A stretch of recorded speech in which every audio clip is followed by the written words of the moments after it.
There you go. In terms of acting, that's way better. Yeah. I definitely did sense the fish. He channeled his inner fish. Yeah, being reeled in. I would know. Or was it a mermaid? Oh, we have Damwon Kia coming out. Overlords. Come on, South Korea and Overlords. What's happening? It's a heart. That's a heart. Hey! That was elaborate. I was a bit confused. I was concerned initially, and then it turned into something and then good. it worked out. But the ending was worth it, okay? There was a moment. I thought we could maybe do one on the desk, but we didn't practice anything on that one. No, we didn't. Are you trying to do a fusion? I was trying to do it. I don't know, we can't. I'm in the middle, I feel I'm not necessary for this. No, you're right. You're not necessary. Jason. I mean, he's not wrong. You told me that you haven't been mean to him, so I kind of, gotta get. Doesn't mean you have to. Come on. Well, actually, contractually, if you look in his contract, there's a stipulation that he has to be mean to Max at some point. Who signed that? Oh, with that in a heartbeat. Yeah. And he wasn't even the one that proposed it, actually. It was someone else that proposed it. All right, well, let's actually get a little bit more serious, though, because this event is going to be kicking off momentarily, but we need to dive into, I guess, the format of this whole event. You guys might be a little bit confused going into this because things have changed quite heavily. We've hinted at it a little bit. It's more about the money. But instead of 18 teams from last week, we only have 12 this time, but they're going to be playing out 18 matches a day. But Max, there's something on this page that makes me extremely happy. That's a lot of maps. That wasn't it. That is a lot of maps, but There's a few things here that make me excited. Vikendi. We're seeing Vikendi being brought back. I'm super stoked about that in particular, right? Potentially Castle Finish, I don't know, but Livik and Karakin also added to the mix there. Was it for Kendi Jason that made you happy? No. What are you focused on? I mean, hey, everyone can be excited for their own things, but obviously 12 teams, right? We have Karakin, we have Livik coming in, but also for all y'all at home to keep in mind, we are playing in a little bit of an accelerated state, where zones will be popping quicker and shrinking faster. And this means teams have to play quicker and be aware of the situations. Yeah, as much as it will be 12-team lobbies, there will still kind of be that usual ebb and flow of the games that we're having. Just the fact that constant changing from battleground to battleground to battleground is really going to test these teams in a different way. And especially when we get to the eventual how you get yourself money throughout those games, that's also going to be testing them in a different way as well. Oh, so yeah. It's very open here. Well, you know what, Claris, you mentioned money. Let's take a look at the prize pool here, because this is the big difference we've seen. Take a look at this. $1 million in total. However, most of that money comes from these match rewards, and we'll dive into that in just a few, but let's take a look at our total earnings. So first place at the end of these 3 days will win themselves $60,000. Second place, $55,000. Yeah. There is a big difference between total and match rewards. Yeah, the match rewards also, what's really cool is that based on how the match rewards you can get them, if you get a lot of match rewards, you're going to be in one of the top positions in the ranking by default, yes. right? And $23,000 per match, that's without the chicken dinner. Chicken dinner is $10,000 per win every single game. That's the most money for a single chicken dinner you could ever get in PUBG Mobile esports, like ever, really. So $33K per match, that's absolutely mental. And what's important, Colaris, is we've talked to some teams and we wondered, like, what are you going to go for? Are you going to go for just being the number one team at the end of the event? Or are you going to go for earning the money? And that's going to be, I guess, showing us in terms of the playstyle. We're going to be seeing that resulted in the playstyle of some of these teams. No, definitely. I mean, some teams here, well, we've even seen them have hot drop scenarios go down in the previous weekends with the tournament. So actually, that could play in your favor if you feel quite adept in order to be able to do that. Although, that being said, for some of the later circles, there might be a little bit more extra room to work with. So maybe you can play things out and see how it goes from there.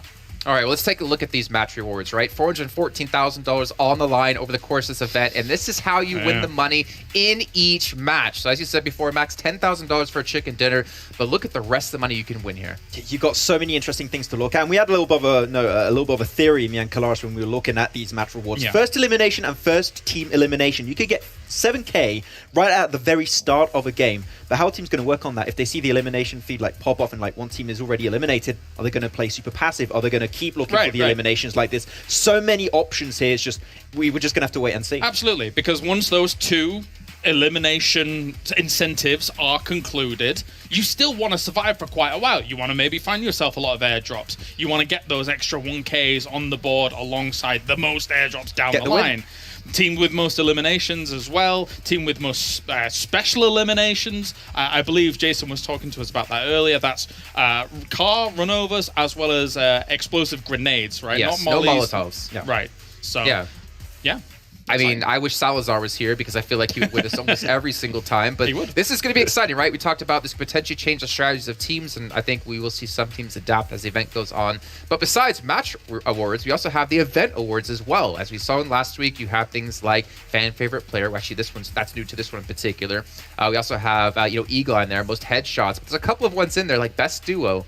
You're like wondering at home, well, what does that mean? Best duo. We'll get to that in a little bit of time here, but there's still a lot of extra money to win outside of just the individual matches. Yeah, exactly. Just so much money to make outside of that $1 million prize. But right, team presentation, I think we already have like a decent idea of like some top contenders. Yes. I think you can see in the chat also maybe a few people saying which team they're going to be rooting for. But man, there's going to be so many things happening in this tournament for the very first time. So as I already said, it's going to be wild, and I'm here for the ride. No, definitely. Uncharted waters is the best way to describe what we're about to witness over these 3 days, especially the fact that we've got 6 battlegrounds for the main tournament and just constantly chopping and changing. Yeah, and a lot of learning to do for all these teams as well when it comes to specific maps. But let's maybe advance on further and take a look at the teams. We obviously got to see them walk out. Maybe we could talk really quickly about who you're looking to focus on here. Who are the ones that you're really rooting for, Max? I'm actually really hyped for S2G. Like, we know this team from Turkey, and Turkey has been like a very, very present region in like international state. You had Class Digital Athletics in the past. You have also Five Flux has done really good in the championships. S2G is a team that has that international experience with Silas, and you have Hamsiji and Kalsi that really, really stepped up in the last few months, right? So I think that this is a team that has yet to really test this roster at this stage, and with the Uncharted Waters, as you said, I think it's going to be a very interesting mix. Yeah, we can see the point system is a little bit different as well. No longer are you getting 15 points for a chicken dinner. It's just going to be 10. However, elimination's still 1 point each. Yeah, definitely. Not as many limbs to really be going for in these games. So as these points kind of tally up, I think the ratios as we've gone down to a 12-team lobby as well, it's going to work out quite nicely. Yeah. I want to give a shout out actually to Sony Xperia, the 1-4 actually made in collaboration with professional esports players. And also, actually, funny enough, an official partner here of PUBG Mobile. Also, Savvy Gaming Group for making sure this event can happen for all of us. It's not only been a 2-week event here for PUBG Mobile, though obviously that's the one we care about because it's the best one. This has been a 5-6 week long event. We're getting to see all of these different titles participate. We can see our social medias, and these are important because you guys need to go vote for your fan favorites. You can head over to the PUBG Mobile Esports Instagram page and give likes and leave comments to your favorite teams. And as we saw before, fan favorite will be winning money.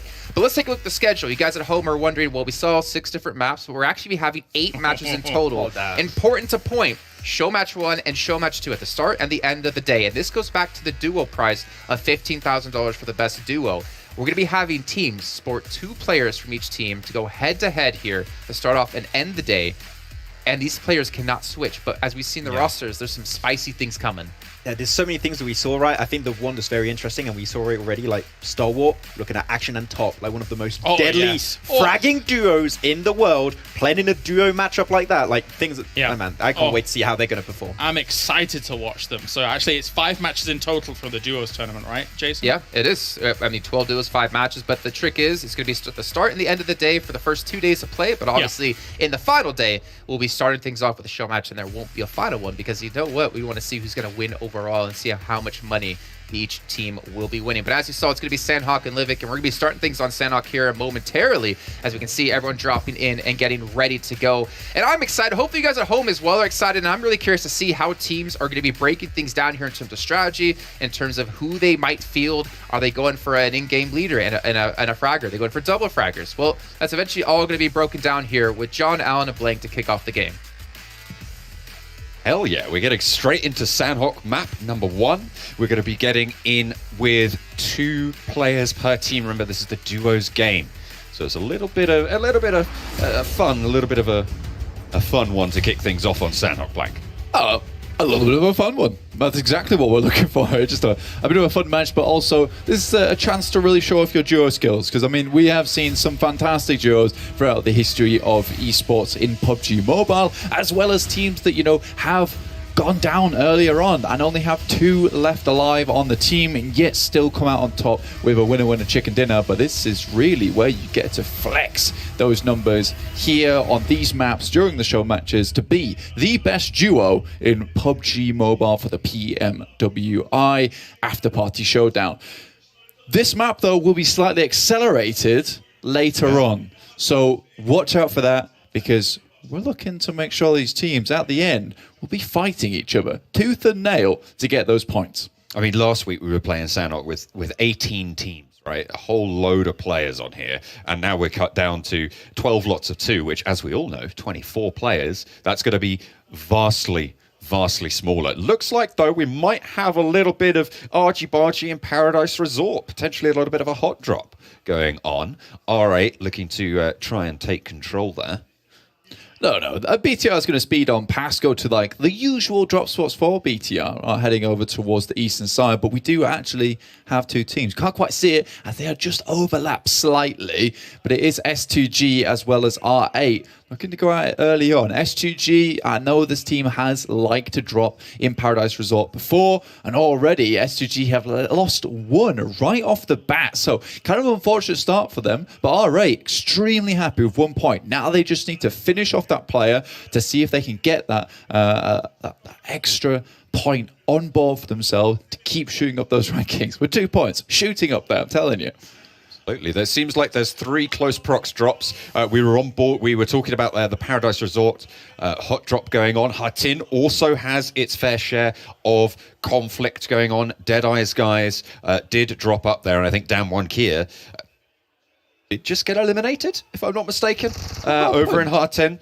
They do go down first. That is unfortunate. That was the Hatin. And Vampire and Alpha 7 on Camp Bravo. They're going at it still. Silas left in a 1 versus 2 now, and it's going to be the Tommy gun to be able to take that one down. R8 Esports claim Paradise Resort in the duos. Here's Joker playing for Deadeye's guys over here for Nepal, instantly taking down Damwon with a UMP. Incredible stuff coming through from that one player there. Obviously a veteran over in that region. We still do have our PMWI gunskin and outfit sale on at the moment. They're on for a limited time. You can also win PMWI treasure chests if you play PUBG Mobile during the duration of this event. You can make sure you get those on board. Stalwart at the moment just looting on up, getting what they can. They did drop over towards boot camp, so they will be playing in the center of that map. They will be playing from that angle. Should be fairly accessible. Circle a little bit north. Yeah, I mean, this was really nice for Stalwart as well, considering, they're not being dropped upon all the time. There's SK-Ton with the classic little drop shot coming through, which I think caught Calci by surprise there. It would have done the same for me, so slightly unfortunate for them. I've seen you play, man. I think you could have hit that. Maybe. I feel like I've been, raising my rank quite a bit recently. 7C though, we got Scout. Everybody loves Scout. I think that is the name of his personal show, at least. But it's really lovely to see this guy playing again, all the way back from, I think it was World League when he was on Orange Esports, taking second place there. Really good stuff for him. I know he's back repping it for the guys over here in the Afterparty Showdown. Not quite got yet to meet him. I would like to. He did his classic Scout pose when he did the team parade, the fist in the hand. It was good stuff. I like to see it. He was bringing things back. We were watching the team parade. Have you got? Were you thinking about who maybe we're going to talk about trying to get our vote cast for? Do we have any influence over it? I mean, probably not. I think no. We've got to go through our current English representative, who is Jason. I think I will be voting for, maybe Dan Monkia. That really surprised me. I was like, what's going on here? And then suddenly, a barrage of love from the Korean team. So you love to see it. Yeah. Team Falcons, though, equally, they came out. They looked like they were having a good time, though. And I think for the passion factor, that was certainly there for the Falcons. I still enjoyed the Stalwart approach, the thriller kind of walk up the stage. Yeah, that was good. That was kind of cool. I kind of like that. There was a lot going on there, for sure. There was. We'll have to review the footage. Yeah, that'll be done tonight, for sure. Yeah, that's what we're all going to sit around. We'll find a room. And we'll make a very serious discussion about the dances that these players are doing. Absolutely. Now, for these games, placement points aren't as heavily, they don't massively change up the top of the leaderboard, considering a second place is 6 points.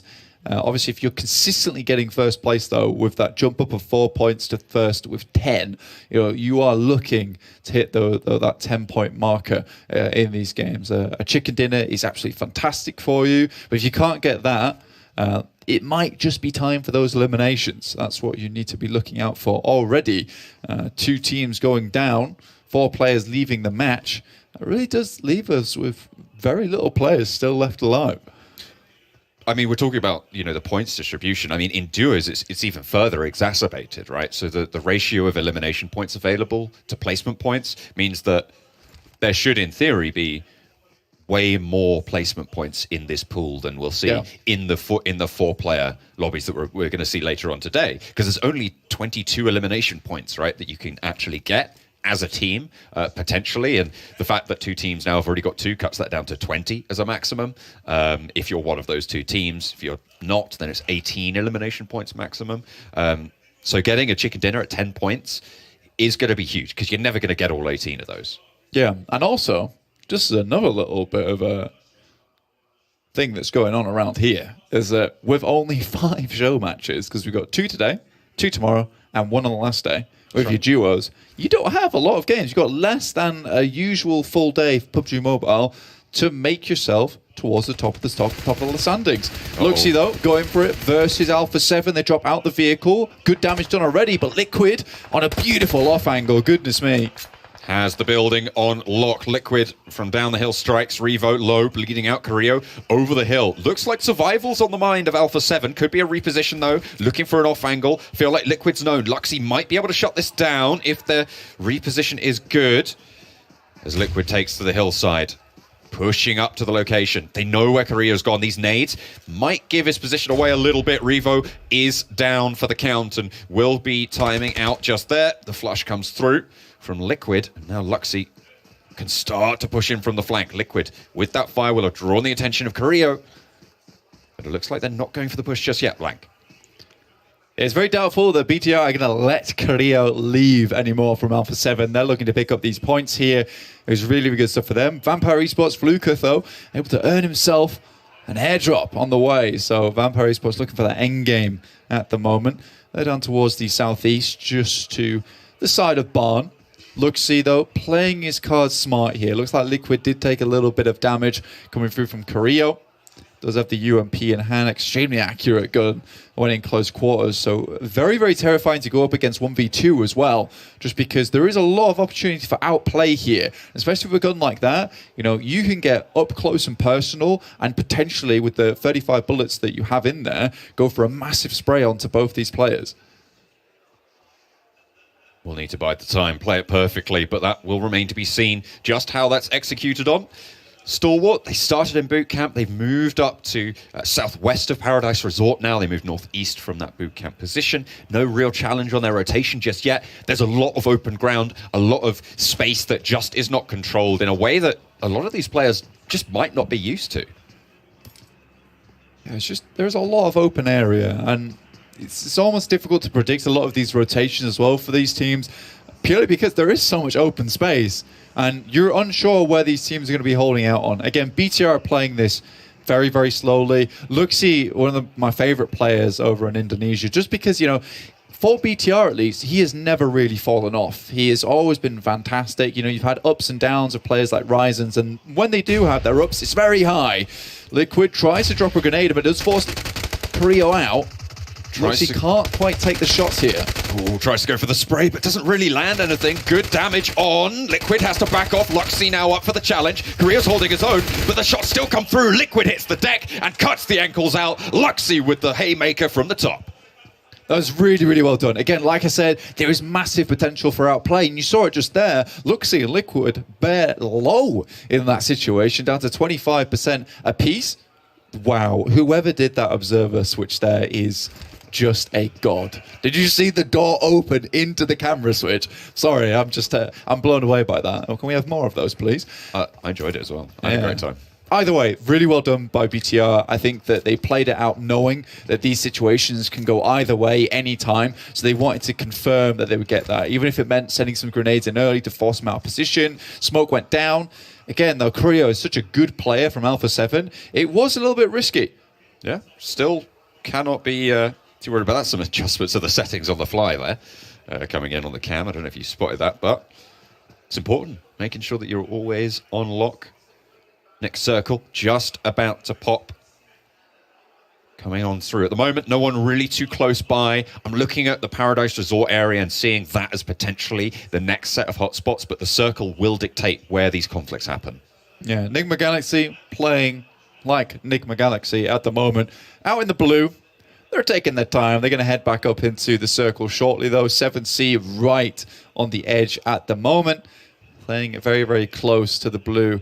They want to make sure that all angles are cleared off. They might even spot Enigma Galaxy on their rotate as they are passing through Painan in a direct collision course towards 7C, Sarang, as well as Scout. One thing you've got to remember as well is, of course, as we talked about earlier, these games will speed up, and I believe that there will be increased damage as well in the later circles, which means that it will not be possible to heal out the blue zone, as you see in a couple of those other Sandhawk games that we see in regular tournament play. At the after party, we wanted to turn up the heat, the spice a little bit. Exactly. With so many rewards on the line as well, you want to make sure that these teams are really playing out for it, and they're going head-to-head in these fights, in the ring. I'm looking forward to it because these players are really going to have to strut their stuff in these games, show us some good mechanical skill as well, some smart rotations, trying to play around the 12-team lobbies. It's going to be interesting for sure. And again, there is so much money on the line here. And it's no longer a case of, just play for that first place spot. You've got to be constantly thinking, where's that next reward at? Where's that next treasure chest? And where can I pick it up? So very, very interesting stuff coming into the After Party Showdown. A lot of different things happening here. And it really is a completely different game type.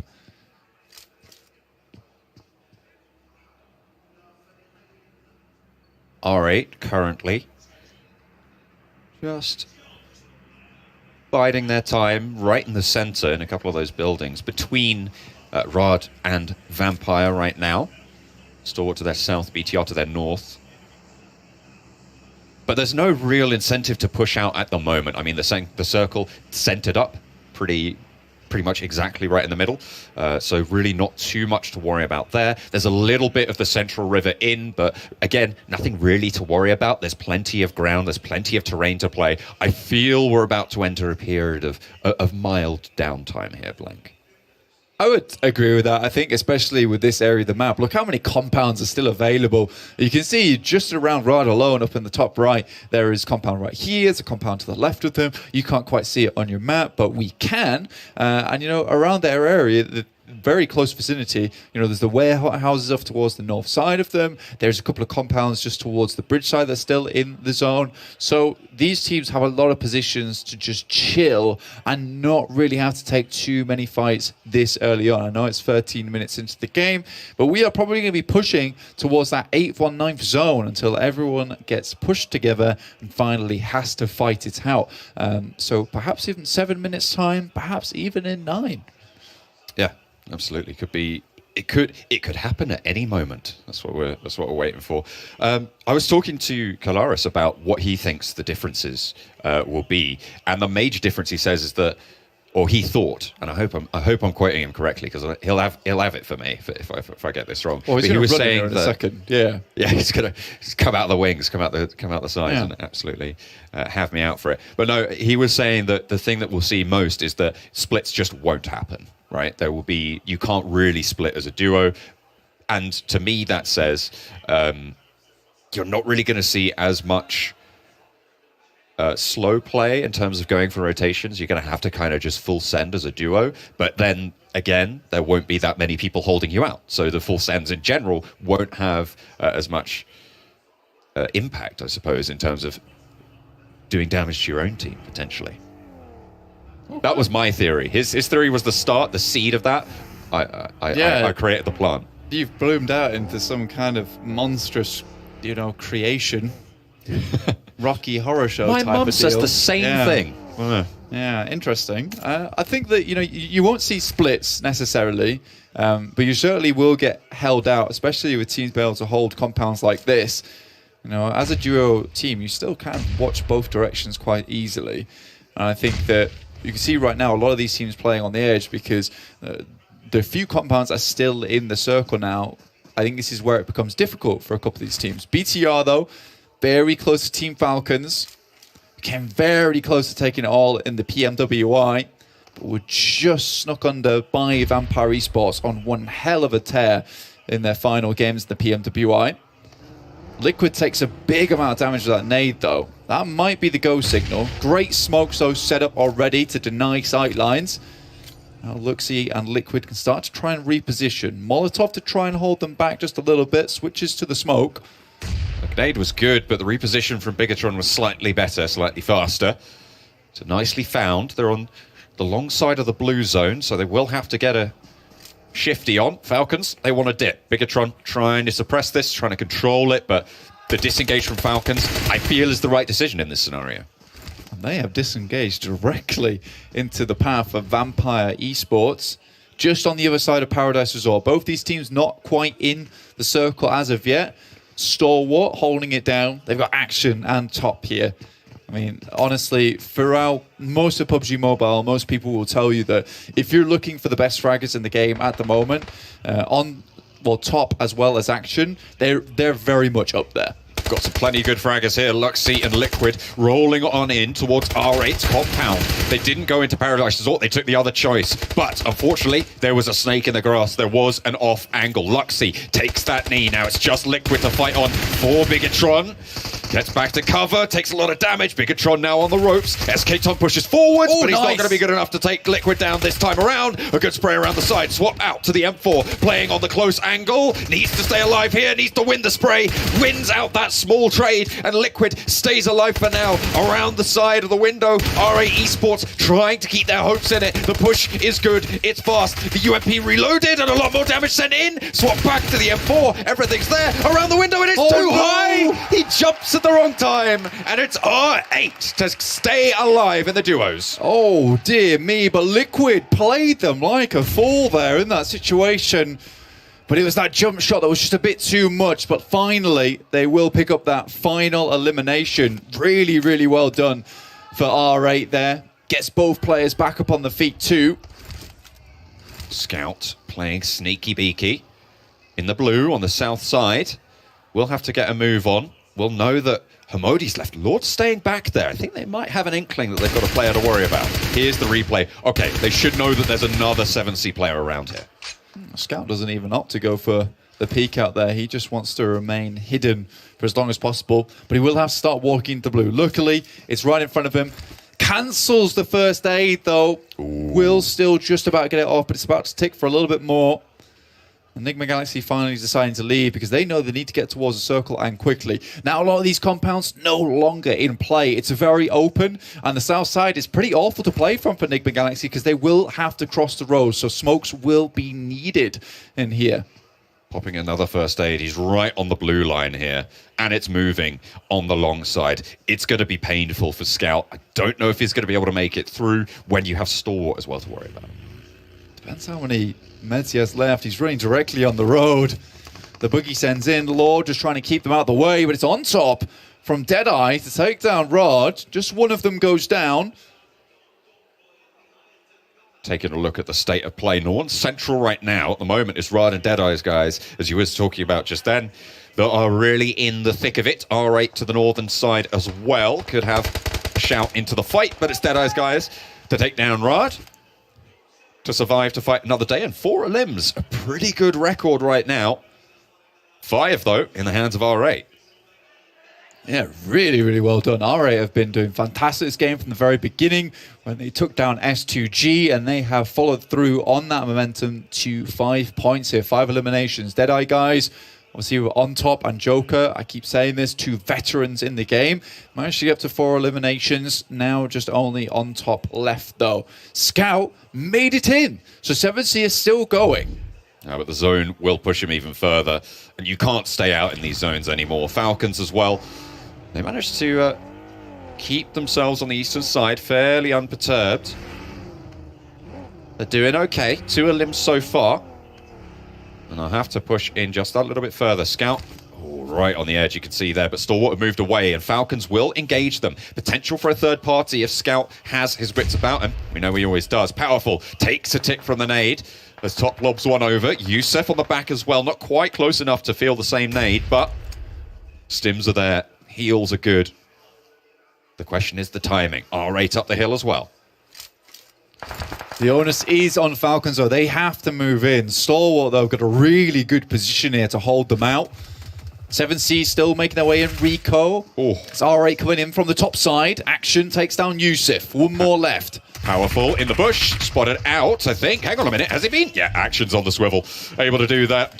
Dirty and SK-Ton taken out as well. R8 under pressure now from Stalwart. Late bloomers into this game, but they are on the warpath now. They want to dominate this northeastern edge. Nice nade out. Cooked, was it? No, just too far. And there's the DBS around the side. Not going to be able to do the work. It's Top to take down R8. Look at the synergy between these two players. They've been playing at each other's side for such a long time. The way they even just take their splits coming in, it feels like a T-Rex is stomping towards you. I'd be terrified. Scout, though, still in.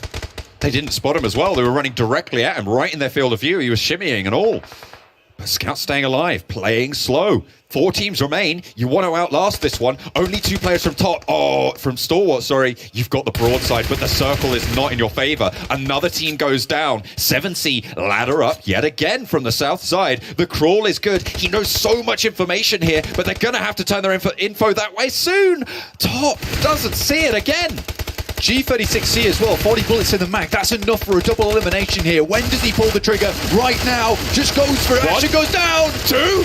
Oh, Top with a sliver of HP is out in the blue. Has to push. They want this res, but it's fast and loose. Top needs to pop this heal. First aid in the bag. Needs to interrupt it, and he does. It's Scout to take it down. 7C able to eliminate Stalwart in the closing moments. What a way to kick the tournament off for 7C. Goodness me, Scout coming back into the international scene right now. Already 12-pointer in the bag. All is lonesome. He was stealthy. He was basically in a ghillie suit the whole time. Didn't even need one, actually. He was just camouflaged.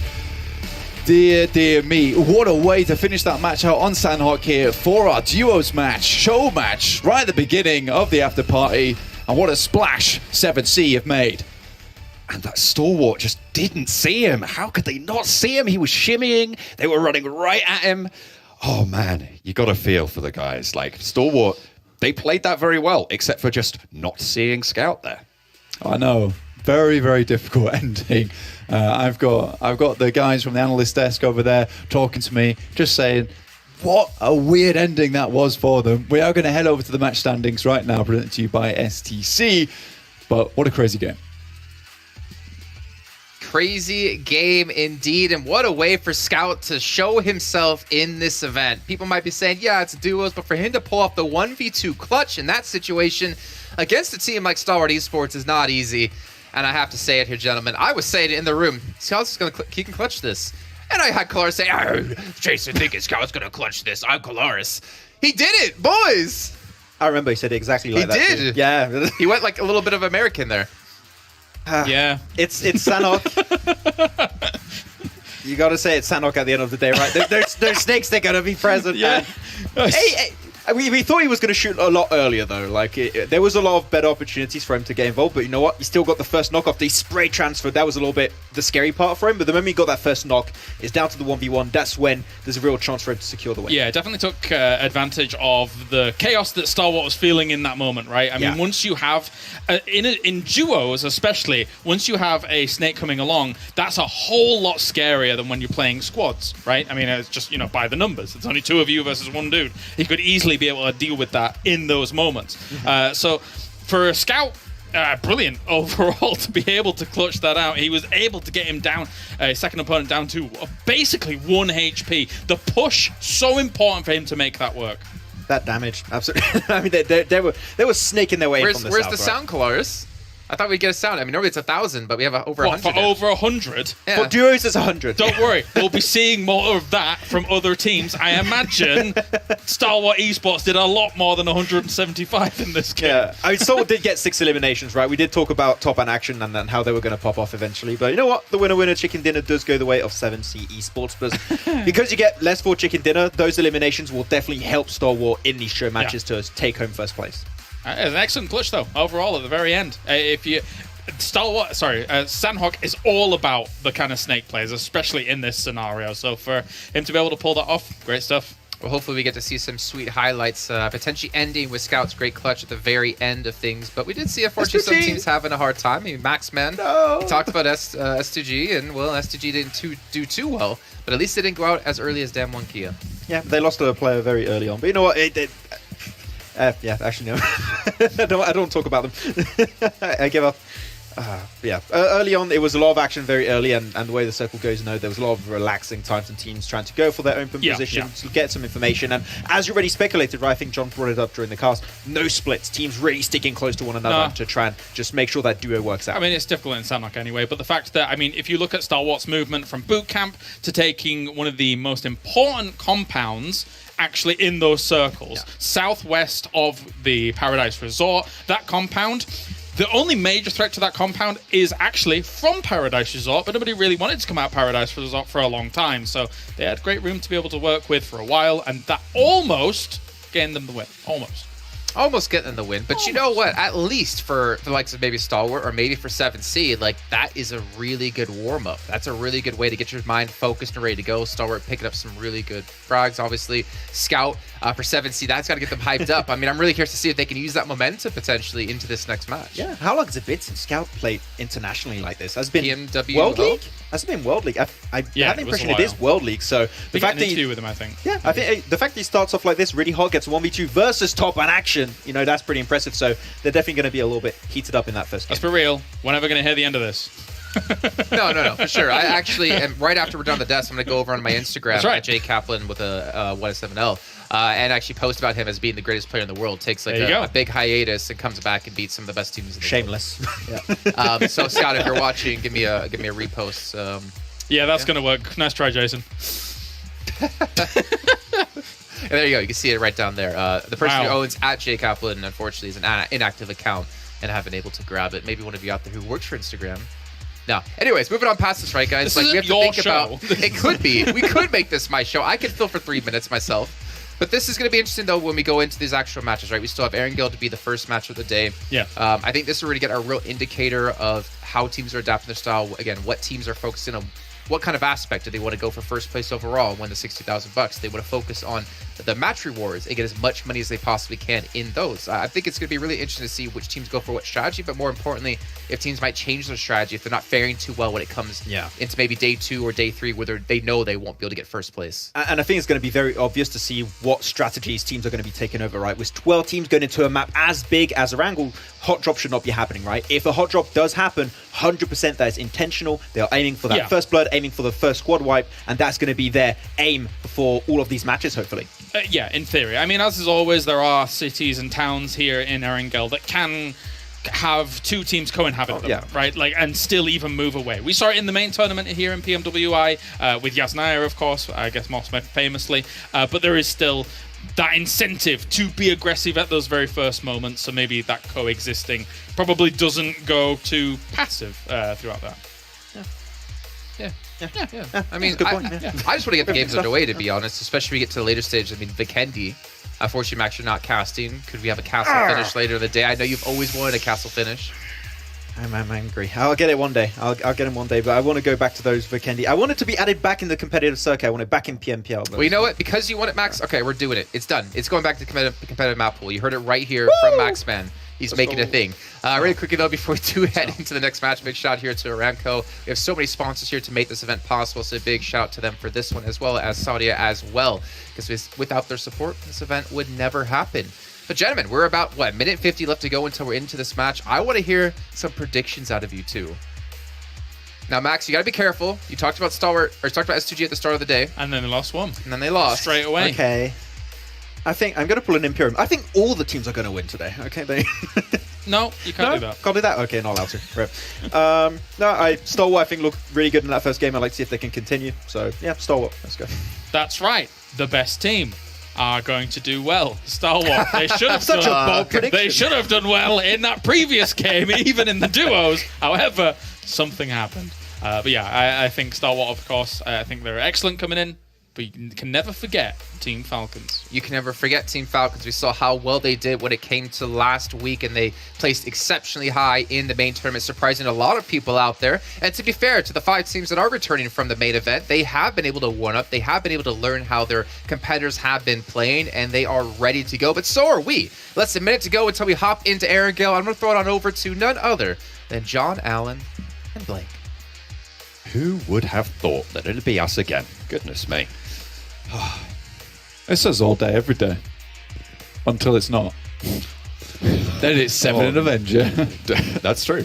That's true. But we are absolutely thrilled to be here for another installment of Erangel. We're going in with 12 teams this time around. Of course, all of those prizes on the line as well. It's going to be super exciting to see what these teams have in store for us because, of course, we're much more used to playing this game with 16 and even in the last week's games, 18 teams in the lobby. A little bit sparser. We talked about it a little bit more back in Sandhawk with the duos, but of course, we're over on Erangel this time around with the full 4 squads. Just before we jump over into the map flight, let me quickly remind you of what kind of prizes are on the line here. So there's $10,000 here for the chicken dinner, which is an absolutely huge amount for a win in the matches. Most teams eliminated at $5,000, and a team elimination counts if you are the team to eliminate the final member of a singular team in this lobby. So it doesn't matter if you eliminate 3 beforehand, it's only if you eliminate that final member. First airdrop is $1,000, first elimination, $2,000, first special elimination including car rundowns and HE grenades, that's $2,000. Most airdrops, another $1,000 on there. First team elimination, this is where it gets spicy. Who's going to be hot dropping on who here? That's $5,000. Most special eliminations, once again, let's remind you, that is cars as well as HE grenades. And overall is the team with the most eliminations, which will take home $5,000 each match. And for the prizes that have a most caveat, so for instance, most special eliminations, most airdrops, most teams eliminated, that is going to be the first team or player to reach that threshold, will hold that position until someone else supersedes that. So if you, for instance, have 2 team eliminations to your team's name, that's great, fantastic. If someone else reaches 2, you still have that title for the game until someone gets 3. At which point they take that one, and you have to get 4 to be able to take it away from them. It's a little bit complicated, but we'll keep you going. It's King of the Hill rules for these most caveat prizes. Indeed, so let's head right over towards this playing path as all these teams are starting to make their way down onto the map. Enigma Galaxy, as per usual, heading towards Pachinki, and Circle does pop down towards that southwest. So BTR on that eastern side, a little put out about this one, but it's 7C all the way in Lipovka, so they'll have to make their way across. Luckily, with less teams than 18, we're heading down to 12, not 16. You know, these rotational paths will definitely be a little bit easier. You can see all the way down towards Mill to Power, Mill to Farm. That is all free real estate at the moment, so sending it through in the vehicles, nice and easy. Doesn't appear to be any super hard hot drops at the moment, though. Down 1 Kia, scarily close to the Nepal team of Deadeye guys. Moment though, everyone keeping it very chilled out. Vampire Esports playing from their winning position over in PMWI down towards the Ferry Pier Primorsk split. Of course, you have to remember that there are placement prizes on the line as well. It isn't just these in-game prizes, as tempting as they are to be able to grab those earnings. Of course, there is placement prizes, right? It's 60k for first place, so you can't ignore those either. So maybe a little bit of trepidation from some of these teams. No one, as you say, going for these hot drops super hard right now. The Farm Milter area actually being pushed into by 2 teams. Stalwart, who's on our screens right now, and Rudd, who have headed down a little bit further east into Milter, towards Milter Power as well. It looks like Stalwart, I mean, they drop Nova all the time, right? So it's no surprise to see them going down there on this southwest circle.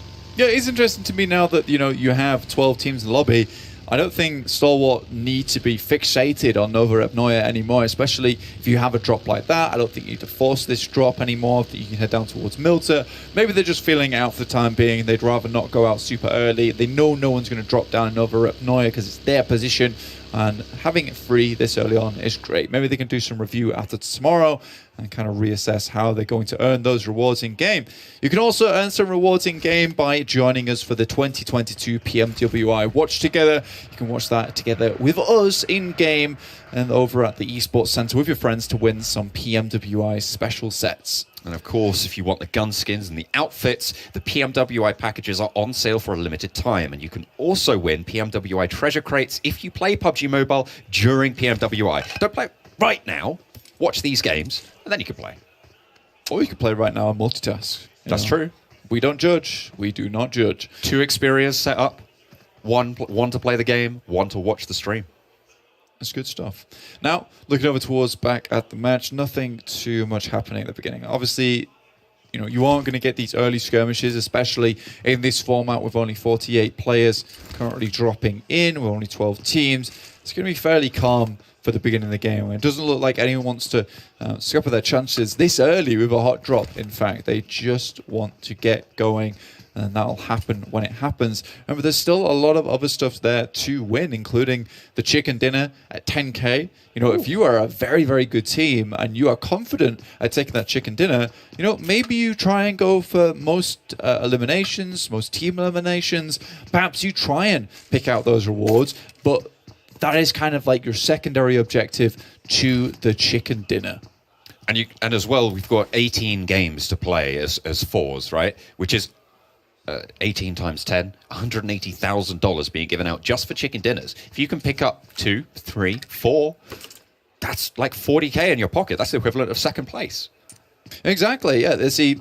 I think that is the kind of unseen thing that maybe these teams have figured out. It's like, yes, there's 400k of in-game rewards still on the line here for these teams, but one of the most successful and perhaps one of the most consistent ways, if you are a fantastic team, or you think you're a fantastic team, is to grab those chicken dinners in these matches and come home with maybe not the most sizable prize pool, but a consistent prize pool, and perhaps that's the strategy of some of these guys. And I assume that will change as the days go on, especially if you have one team who's just winning it all. Perhaps you start to think, maybe we hot drop that team, maybe we try and take them out early, and then we can get them out of the way, and then we can get the winner chicken dinner. A lot of things to be thought about in this match, but I'm sure we'll see how it does progress into the remainder of the Afterparty Showdown. And you need to make sure that as a team, you've got your eyes clapped on the sky, because it's first airdrop with a bounty. $1,000 for getting to the first airdrop. Potential to see a little bit of conflict around those areas if it comes to that. So teams from the northeast, though, looking pretty close together right now. Falcons on our screen, close to Down1 Kia, close to 7C, with BTR at their back. Could be a little bit dangerous around school, around Roshok, with Deadeye's guys sat in that Roshok position right now. Perhaps. Down1 Kia, though, playing apartments. It's a pretty standard position for them. They like to send it fairly central. Junie's gone down to scout towards Pachinki, but playing in the PMWI, Down1 Kia should know that Nigma Galaxy will be playing this position. Usually they do leave quite early from Pachinki to start scouting out down towards the south, but they've remained in this position. I think they're quite confident in holding on to it. The rest of the team is now starting to catch up, with Fabian being the final member left behind, but it's 7C who is rotating dangerously close towards Down1 Kia and Falcons, split here between 2-2. 7C actually managed to get ahead of Falcons on the rotation on the north side of Potato Hill. That is a big shift, Blank. South all the way to the military island, looking like it could be a military finish as well. I didn't expect this, honestly. I think with these changes in the game, we are going to get those faster circles, but I think this one has really thrown everyone for a loop at the moment, down towards Sosnovka military base, and this is quite difficult to assume where it's going to head to. I think that a lot of teams might think that this could still go down to Sosnovka military base, but equally it could be another hard shift up towards the northwest. I think hedging your bets down towards Sosnovka, if you're already there for like a team like Stalwart, not a bad idea. Rod also making that assumption. But there are a lot of compounds on the north side, or the south side of the main island, which you can hold in and then make your approach into Sosnovka when you are absolutely certain it's heading down there. You can see 7C currently doing that down towards the yellows, but Vampire, they're also making their journey across. if Rad have done their research on Stalwart, they'll know that Novo potentially is held, and therefore that eastern bridge potentially dangerous. And it's exactly what they're running into right now. The buggy managed to wend its way past the hail of bullets from Scry, but it's out in the blue zone. Luckily, it's early doors. But there are still more Stalwart players waiting over the hill to be worried about, and the rest of Rad are going to be slowed down on this push. Spray's looking good, maybe looking to try and go away, get away, disengage from this fight. With Falcons at their back, though, that door is closing. Where do you go at the moment? It's just either side is rough. Powerful, though, tries to make something happen, and it is Kaito that does get knocked here. Not eliminated yet. And now he goes down. So Stalwart will take that first elimination of the match for themselves. It's perfect stuff. You saw it just briefly on the side of the screen before he disappeared. That's $2,000 right there, earned in the pocket already for Stalwart. Great to see. And the Falcons are going to pressure them at the back.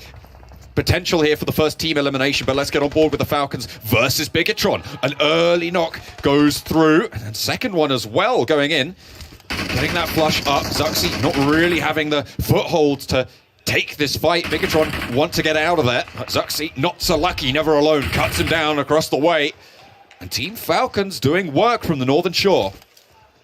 Unfortunately for Zuxi, never alone. He's got the eyes of a falcon. He'll see you from across the map. I mean, he had that Miramar with 4 consecutive headshots coming through from the sniper, which was just unbelievable to watch. Zuxi going down. Luxi, Masiri now moving out off into the distance.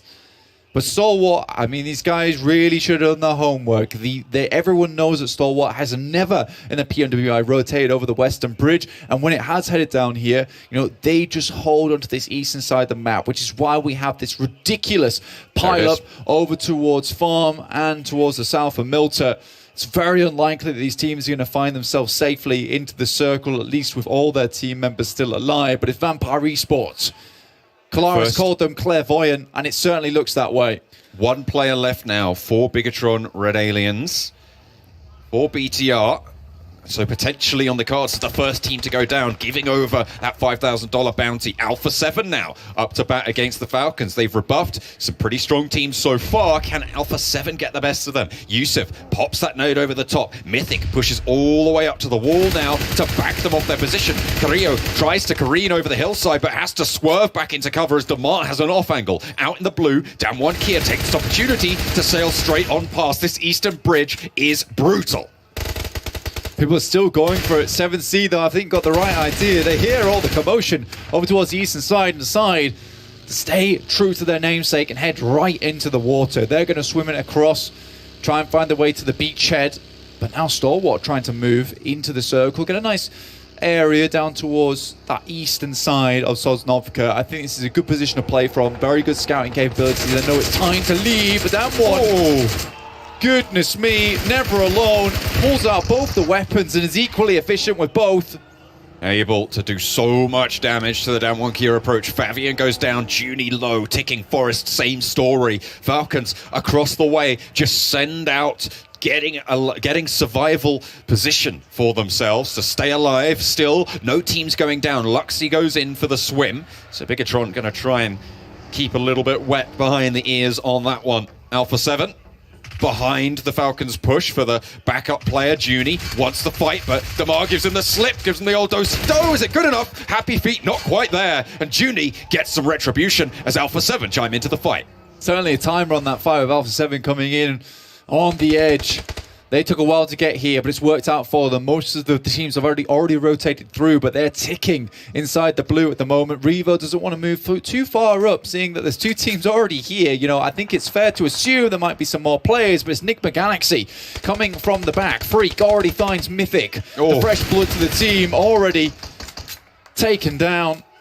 Carrillo being out of the mix right now, leaves Alpha 7 on 2, pops the smoke at the back, suppresses that left-hand lane, but there's a nade in hand for Mafioso, wants to pop it over towards Freak. Mythic giving that info over, the nade could be good, and it's right on target, on the money. Freak able to get knocked there, Hamodi gets that flush, stops that info being gathered. Look at Revo, sending for that bridge, establishing a position for Alpha 7, and if they can get back up, but Lord does not want to give them that opportunity. The res went through, but the heals need to come after. These nades could prove to be brutal, but Lord eats one as well. Mafioso with a spray around the headland. That nade is brilliant. It sends right in behind, and Lord takes down the aggressive push. A lovely flush there as well, and the first nade is popped. Ralph sending across the bridge for Enigma Galaxy, wants to give them a foothold. Freak is knocked in the meantime. I don't think they're getting this res, but Carrillo goes up for the fight, and again, it is Enigma Galaxy who come out on top. With Ralph knocked on the bridge, Revo wants revenge. Could be the first team to go down, but no, Bigatron went down earlier. First team elimination, that went over to 7C. They're going to earn $5,000, and that's going to mean that Enigma Galaxy cannot claim this against Alpha 7, even if the spray down's good, which it is from Lord. So unfortunate. The bounty, it was on a timer. Now the circle moves heavy up towards the northwest. Goodness me, Vampire Esports still looking into the crystal ball here, and they see how the game will unfold. They're looking for that 10k on the chicken dinner. They're holding out on the western bridge. SK-Ton just has to send for a crazy jump off from the side. Stuntman in action. The Napoli team are having none of it. Try to take Rico Infinity team down.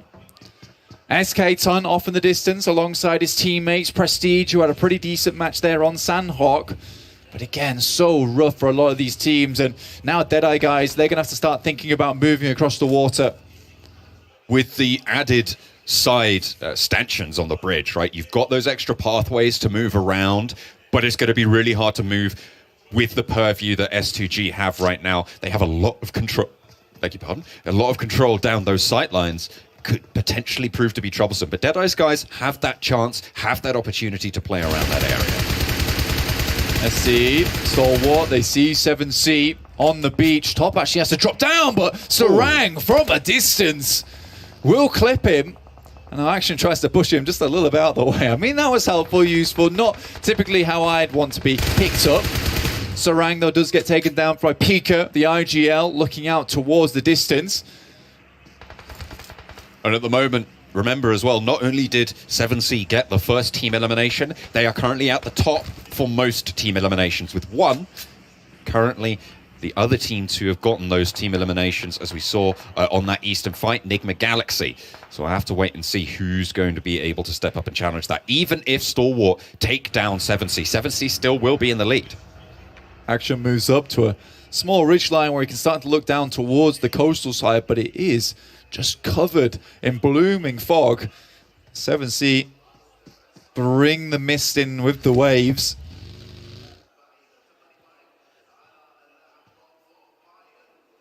Vampire looking pretty chill right now. Stalwart with 3 limbs. Enigma with 5, but only 1 player remaining. Amodi, you can see him sending in there to the circle. Right past Rod.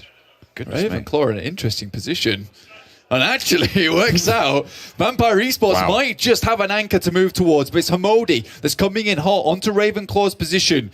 Ravenclaw has to pull up into the vehicle. At least we'll tell the rest of his team where these enemies are in the circle for them. Vampire Esports yet to have rotated, but that scouting is fantastic. But Vampire Esports recalls the player, understanding that there is a threat on the northeast side in 7C. And remember, this is good for Vampire Esports. If they can get these team eliminations through, then it means more money if they can start to push some more into the later half of the game. You need to establish those supply lines, and they understand that perfectly.